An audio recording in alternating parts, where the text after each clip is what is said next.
Of course, when that image came out of Putin's message at the Rajghat in the visitor's book, I very quickly did that translation, and that's why I'm bringing it up, because I also found it pretty interesting. These are sort of some of the things that actually will not make it to the media. Nobody's going there will be no headlines about what Putin wrote in the Rajghat visitors book, but in essence this is one of his first messages in India, even before the joint statement comes out, and there you have it on your screens. I'm going to read it out once again for our viewers, what he's written. One of the founders of the sovereign Indian state, a great humanist, Mahatma Gandhi, made an invaluable contribution to the cause of peace and humanity. His ideas about freedom, virtue and humanism have not lost their relevance and are still relevant today. Mahatma Gandhi in essence foretold that a new, more just multipolar world, which is currently in the stage of formation. In his writings, Leo Tolstoy, whom he admired, pondered about the future of the world, free from violence, aggression and based on the principles of equality, mutual respect and cooperation between people. It is precisely these principles and values that Russia and India uphold together today in the international arena. Dr. Sharad Kohli, your thoughts on the same. Putin visits India after 4 years, and this is one of his first messages where he's talking about a world that is free of violence and aggression and based on mutual respect. Joyita made a very interesting point that, listen, if this translation were to get out there in the world, some of the first headlines will be that he's being a complete hypocrite, because to the West, he is a clear aggressor till date.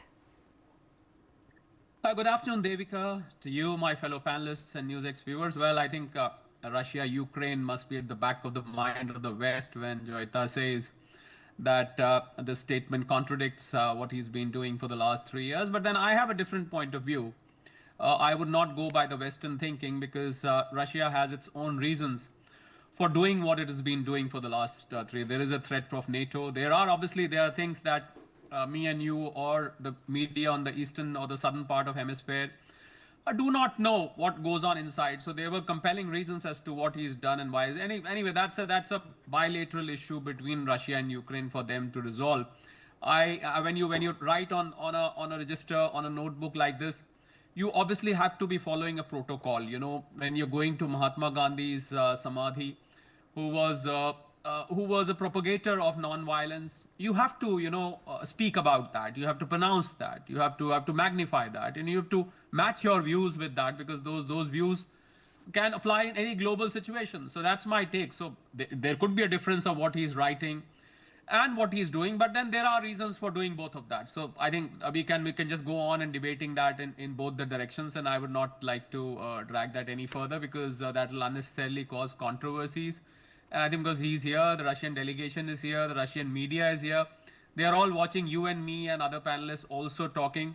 So I think anything which goes against the Russian think tank, the Russian philosophy, the aim with which the Russian delegation is here, it might just be impacting that. So I would not like to go too far or probably read too deep into it. But what I'm more concerned is that how will this visit pan out, Devika, in furthering the relationship of India and Russia, especially on the economic front. I come from the world of economics, so I'm more focused on that. I know that Russia is today almost a 15 crore population economy. It is $2 trillion plus, facing about 17,000 sanctions from the Western world. Lot of sanctions on Russia as of now. And despite that, President Putin has taken a stance. He has stood there, and he's been driving the country. Of course, our bilateral trade is at about $70 billion. But then, when you talk about this bilateral trade, you know that about $65 billion is the import we are doing, principally of energy, and about $5 billion. So I think it's an opportunity for both the countries to, first of all, remove this skewed kind of a trade data which is there. That is, Indians need to export more. There are so much in India which Russians can consume on pharmaceutical front, on textiles front, on electronics, on engineering goods. Well, defense is something Russia has got its USP on. So I would not say that. Probably some of the industries may like to import Indian defense equipment, raw material or whatever.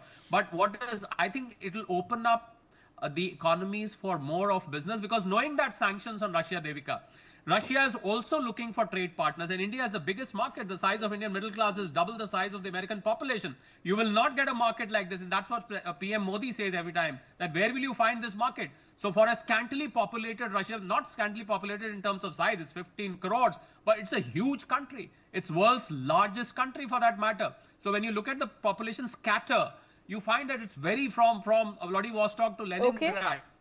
I think the population goes right across. So great opportunity for both the nations to explore economic possibilities, Devika.